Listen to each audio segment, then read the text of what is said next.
Item 423. Retaining walls.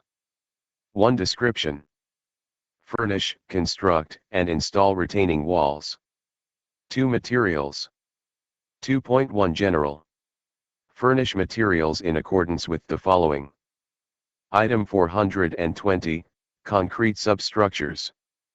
Item 421, Hydraulic cement concrete. Item 440, Reinforcement for concrete. Item 445, Galvanizing. Item 458, Waterproofing membranes for structures, and Item 556, Pipe under drains. Use concrete for retaining walls that conforms to the requirements of Table 1 unless otherwise shown on the plans. Table 1.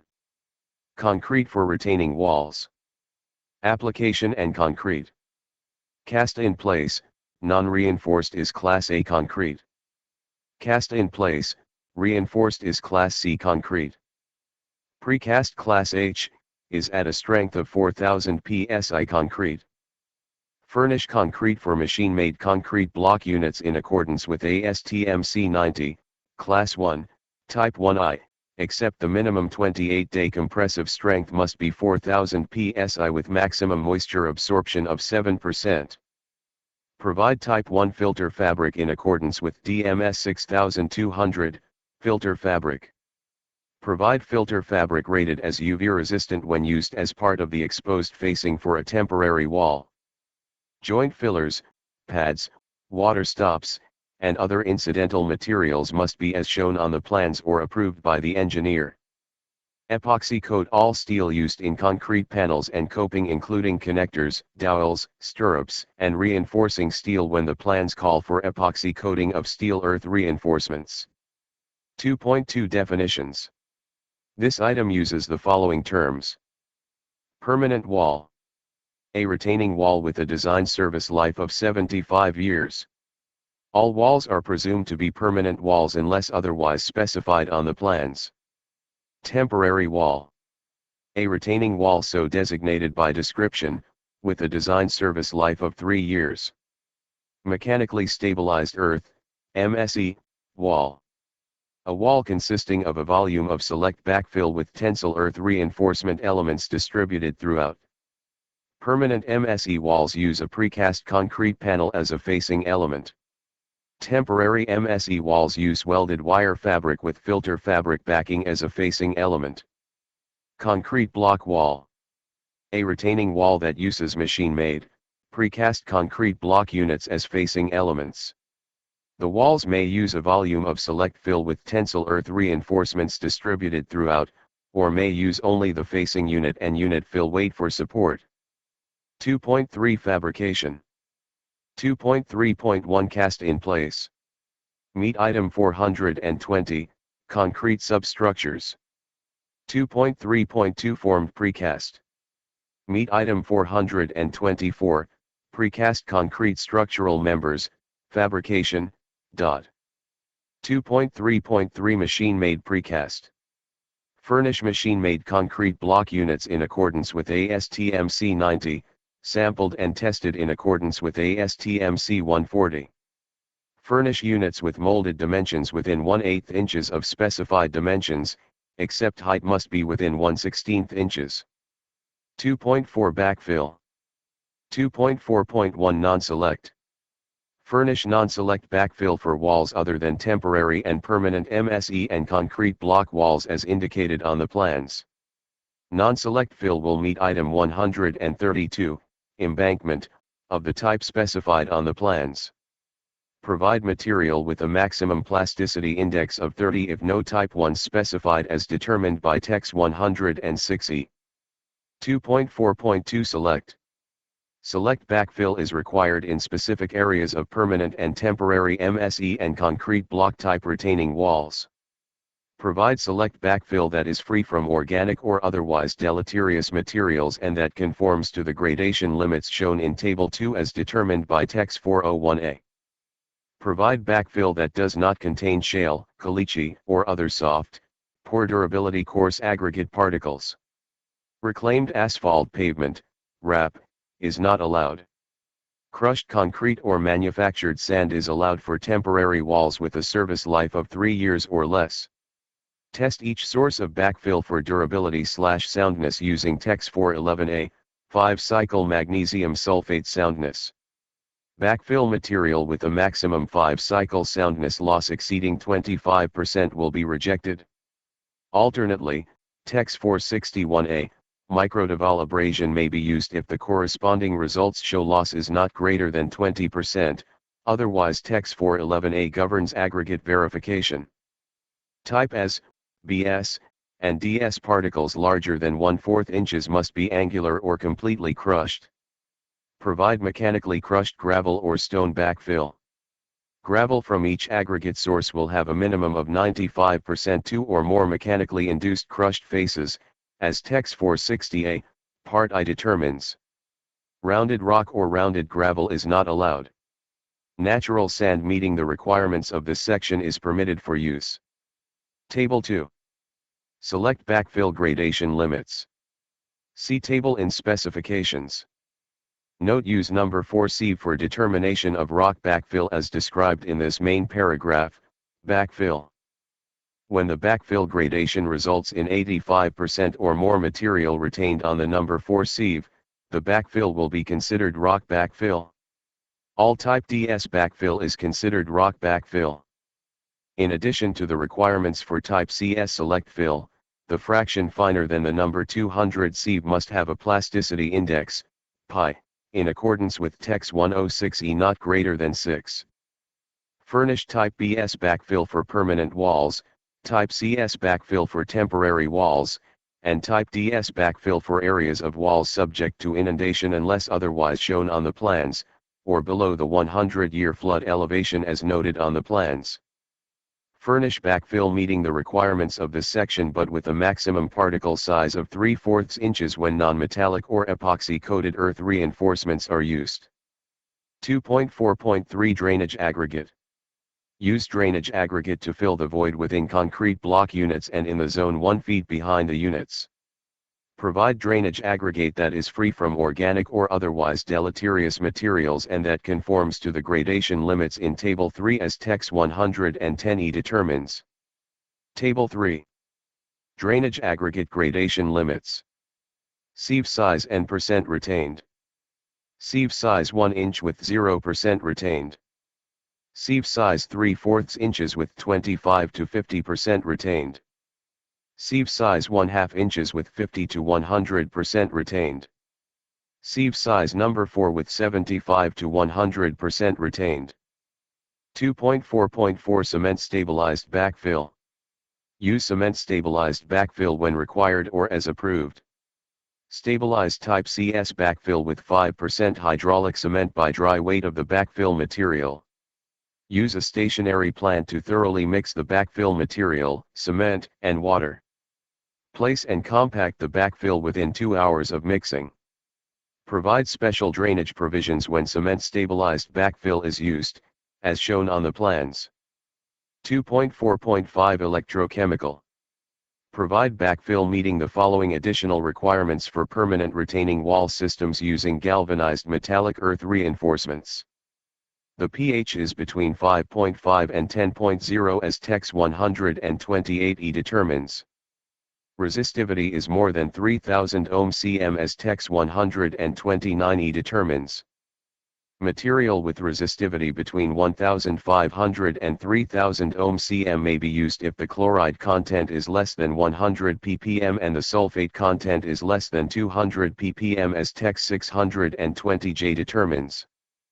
Perform electrochemical testing on the raw, unstabilized backfill material when cement stabilized backfill is used. 2.5 Earth reinforcements. Furnish earth reinforcements that meet the design requirements. Galvanize or epoxy coat all steel elements for permanent walls in contact with soil.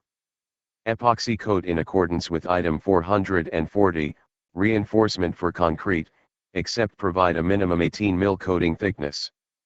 Epoxy coat the reinforcing only when shown on the plans or as approved. Use connection hardware that is likewise non-metallic or epoxy coated when using non-metallic or epoxy coated earth reinforcements. 3. Construction. 3.1 General. Construct retaining walls in accordance with details shown on the plans, on the approved working drawings, and to the pertinent requirements of the following items. Item 110, Excavation. Item 132, Embankment. Item 400, Excavation and backfill for structures. Item 420, Concrete substructures. Item 458, Waterproofing membranes for structures. Item 556, Pipe underdrains. Construct required piling or drilled shafts in accordance with the pertinent specification. 3.2 Options. When optional design details are shown on the plans, the contractor is required to use the same facing design within an area of continuous retaining walls. Provide drawings for review indicating the proposed design arrangement when proposing the use of 2 or more systems. 3.3 Working drawings. When proprietary wall systems are used for permanent or temporary walls, submit casting drawings, construction drawings, and design calculations bearing the seal of a licensed professional engineer for review and approval following the department's guide to electronic shop drawing submittal process. Upon completion of construction, submit a set of reproducible as-built drawings. 3.3.1 Casting drawings. Include all information necessary for casting wall elements, including railing and coping when prefabricated. Show shape and dimensions of panels, size, quantity, and details of the reinforcing steel, quantity, type, size, and details of connection and lifting hardware, and additional necessary details. 3.3.2 Construction drawings. Include a numbered panel layout showing horizontal and vertical alignment of the walls as well as the existing and proposed ground lines. Include all information needed to erect the walls, including the proposed leveling pad elevations, the type and details of the soil reinforcing system, if applicable, the details and manufacturer of all pads, fillers, and filter fabric, the limits and dimensions of structural backfill, details necessary to incorporate coping, railing, inlets, drainage, and electrical conduit, and additional necessary details. Leveling pad elevations may vary from the elevations shown on the plans. Provide at least 1 feet of cover from the top of the leveling pad to finish grade unless a different minimum cover or a specified minimum leveling pad elevation is shown. 3.3.3 Design calculations. Include calculations covering the range of heights and loading conditions on the project. Calculations for both internal and external stability as described on the plans will be required. Include a summary of all design parameters used, material types, strength values, and assumed allowables, loads and loading combinations, and factor of safety parameters. 3.4 Permanent MSE walls. Grade the foundation for the structure level to a width equal or exceeding the length of the reinforcing system. Perform proof rolling on retaining wall foundation area to identify any loose, soft, or unsuitable materials in accordance with item 216, proof rolling. Material not meeting a maximum rut depth of 1 inches per pass of pneumatic tire roller should continue to be rolled or removed and replaced with suitable material. Pneumatic tire rolling will be waived for portions of wall with a reinforcement length of 8. For these conditions, proof rolling will be required with a smooth-wheeled vibratory roller or other approved roller. Place drilled shafts and piling located within the MSE volume before construction of the wall. Place any required pipe under drain before construction of the wall. Complete MSE wall construction before construction of abutment caps and abutment wing walls. Completion of walls and abutment should be in conjunction with project phasing or to allow for completion of walls that meets the proper placement and compaction at abutments. Place the concrete leveling pad as shown on the construction drawings. Provide a wood float finish, and wait a minimum of 24 hours before beginning panel erection. No curing or strength testing of the leveling pad concrete is required. Shim the first row of panels as necessary to achieve correct alignment. Use plastic shims or other material that will not deteriorate. Remove and replace the leveling pad or provide a grout level up as directed if the required shim height exceeds 1 inches. Place filter fabric behind the wall along the joint between the leveling pad and the panels. Grout areas where filter fabric spans more than 6 inches at leveling pad steps. Place and compact fill material over the leveling pad to an elevation even with or above the surrounding ground after backfilling the first row of panels. Do not allow water to accumulate and stand at the base of the wall. Place filter fabric behind all wall joints and at the intersection of retaining walls with other structures, including riprap. Cover joints at least 6 inches on each side and use adhesive to hold the filter fabric in place. Exercise care while lifting, setting, and aligning panels to prevent damage to the panels. Discontinue any operation that results in chipping, spalling, or cracking of panels. Remove and replace damaged panels, or repair as approved by the engineer. Provide external bracing for the initial row of panels. Use wooden wedges, clamps, or other means necessary to maintain position and stability of panels during placement and compaction of backfill. Remove wooden wedges as soon as the panel or coping above the wedged element is erected and backfilled. Remove all wedges after completing the wall. Review plumbness and position of each row of panels before placing the subsequent row. Remove and rebuild any portion of the wall that is out of tolerance. Modify panel batter and bracing, and backfill material, placement, and compaction methods as required to maintain wall tolerances. Construct walls to a local vertical and horizontal alignment tolerance of 3/4 inches when measured along a 10 feet straight edge relative to vertical and horizontal wall control line. Construct walls to an overall vertical tolerance, plumbness from top to bottom, of 1/2 inches per 10 feet of wall height. Construct walls so the maximum offset at any panel joint is between 3/8 inches and 3/4 inches and no joint is open to the extent the filter fabric is visible from the front of the wall. Place backfill to closely follow the erection of each row of panels. Place the select and embankment backfill to the same elevation where possible, and operate the compaction equipment over the interface. Do not create a continuous, distinct, vertical joint between the select and embankment backfill. Complete the embankment after construction of the retaining wall. Maintain the stability of the interface area between the existing ground and the select fill when building a wall against existing ground. Remove and recompact any material that loosens, caves, or fails. Compact backfill to provide at least 95% of density determined in accordance with TEX 114E. Field density determination will be made in accordance with TEX 115E. Sprinkle backfill as required to ensure adequate uniformly distributed moisture in each lift before and during compaction. Place fill in lifts of 8 inches or less, loose measurement. Place fill in a manner that avoids segregation of the fill. Decrease the lift thickness if necessary to obtain the required compaction. Use hand-operated or walk-behind compaction equipment in the 3 feet wide strip adjacent to the wall panels. Do not displace panels or distort or damage the reinforcement system during compaction. Modify backfill material, placement, and compaction methods as necessary to meet density requirements while maintaining wall tolerances. Place rock backfill or material the engineer determines to course for density testing in accordance with section 132.3.4.1, ordinary compaction. Place and compact the backfill to the reinforcement level, at each earth reinforcement level, before placing the reinforcement. Place earth reinforcements perpendicular to the face of the wall. Remove slack in connections before placing backfill.